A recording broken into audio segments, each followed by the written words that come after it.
Today I'd like to talk about building practice schedules so that you can achieve results quicker on your chosen instrument. Let's get to it. Hey everybody, my name is Travis Mark. I'm the host of the Musician's Mentor podcast and now the Musician's Mentor YouTube channel. Regardless whether you're new here or have been here before, please do me a favor and hit that subscribe button if you're finding any of these videos or interviews informative. And likewise, feel free to join in on the conversation by dropping a comment below. Thank you. Today I want to talk about a pretty basic concept which you might have thought of or maybe not, but regardless, it's something you can implement within your practice life that should make everything a lot easier for you and hopefully allow you to see results much quicker on your chosen instrument. This concept was initially taught to me by one of my guitar teachers back in the day. His name is Luke van der Merwe. He's based in South Africa. If you ever get the chance to check him out, I can't recommend him enough. Anyway, I have tweaked it a bit and you would have to tweak it for your own personal needs and goals. But the concept is pretty simple. And that is, you try and work out exactly how much time you can dedicate to your instrument, whether that's on a daily basis, a weekly basis, or a monthly basis. Obviously, keep in mind that the more time you can put in, the better, because you will see results quicker. But once you have determined how much time you can dedicate, think of that time as a set block, and then dedicate that time to your week or day or month without question. So for example, let's say I look at my life and on a daily basis, I think that I can dedicate 1 hour of my time to fully concentrate on learning an instrument or music. What I would personally do, and again, this is purely for example purposes, you would have to tweak this. I would then create sections within that hour block. So for example, if I was trying to learn maybe a stringed instrument, I would spend the first 5 minutes really kind of warming up, as silly as that sounds, doing little stretches on my fingers and my hands, my wrists, maybe just running up the fretboard up and down, not worrying too much about accuracy or anything like that, just trying to get warm. And during that same 5-minute period, mentally, I'd be trying to prepare myself for what I know is coming up. How you know what's coming up, you have to decide, but that would then lead us to the next section.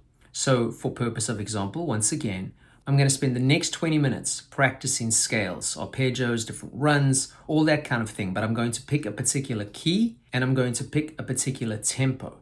And I'm going to try and run through as many as I can within that key and that tempo. So I could do modes, pentatonics, major arpeggios, minor arpeggios, maybe a couple octave runs, whatever it is. Once again, that will come down to you.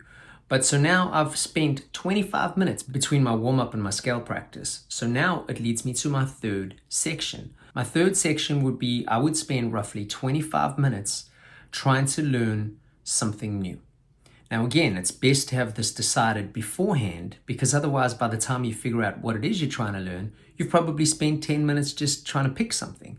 So have that all predetermined and spend the next 25 minutes fully immersed in it. You concentrate on it, you do it slow, you try and build it up, figure out what is working, figure out what isn't working, but dedicate that 25 minutes to trying to learn that. And you do this every time you practice on your scheduling system until you have that right. So that leaves me 10 minutes on my fourth section, which I always think that the last section should be a reward of some kind, because you've gotten to this point.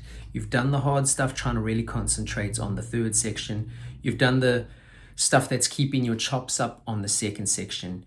And the first 5 minutes, that was just to warm up and get your head right. So this last 10-minute section, I would just play. Whether that's playing along with records you like, or whether it's trying to jam, you stay in that same key, pull up a backing track and just jam in that key. Whether it's just playing a groove, whether it's just strumming some chords, whatever it is that allows you to feel like, hey, I can play. That is what you should finish your hour's practice with. Because mentally it convinces you that you just had a lot of fun versus actually had to work, and it doesn't feel like it was all just a slog. If you are able to do this system on a daily basis or a weekly basis, you should tweak it so that you're not always doing the exact same thing. Maybe one day you replace the scales with ear training exercises, or maybe one day you practice the jamming section with just sitting with a drum machine and trying to feel the pockets. Maybe instead of trying to learn something new, you try and learn somebody's solo, or whatever it is. Your options are unlimited, really. That's why you have to tweak this for yourself. I cannot say that enough. But as long as you're spending a decent amount of time building up your repertoire, building up your technique, building up your music theory, training your ears, and then actually having fun so that you're enjoying the process, then you will be onto some sort of a winner here. Another thing in that regard would be to really keep track of your progress. So I know I've spoken about scheduling diaries before, but keep some kind of log, like a practice diary or a practice log. You can even do it on your phone, and note down what you did for the day and how it went. Hypothetically, practiced in the key of E, all my modes, Locrian needs work. Well, note that, so that the next time you practice, if all the other modes are going well, spend more time on Locrian. Try and get all your playing strengths to be of an equal level. I know I already said it as well, but you should definitely make sure you're playing along with a metronome or some kind of drum machine so that you can feel that time better and develop more of a pulse. For more videos on how to develop pulse, check out one of my videos called The Encyclopedia of Reading Rhythms by Gary Hess. But the long and short of it is, by keeping the practice schedule, especially if you've dedicated that time to it, you then are killing numerous birds with one stone within that time.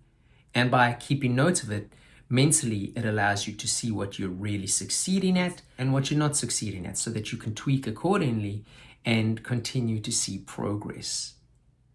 If you want a practice routine like this in a PDF form, simply subscribe to the musicians-mentor.com website or reach out to me via DM or email. I hope this helps. I know it really helped me. It's something I still personally try and implement, although I don't get as much time to practice as I used to, but I've definitely taught this system thousands of times over the years. So good luck to you. If you've got anything to add, drop me a comment, but I will see you on the next one.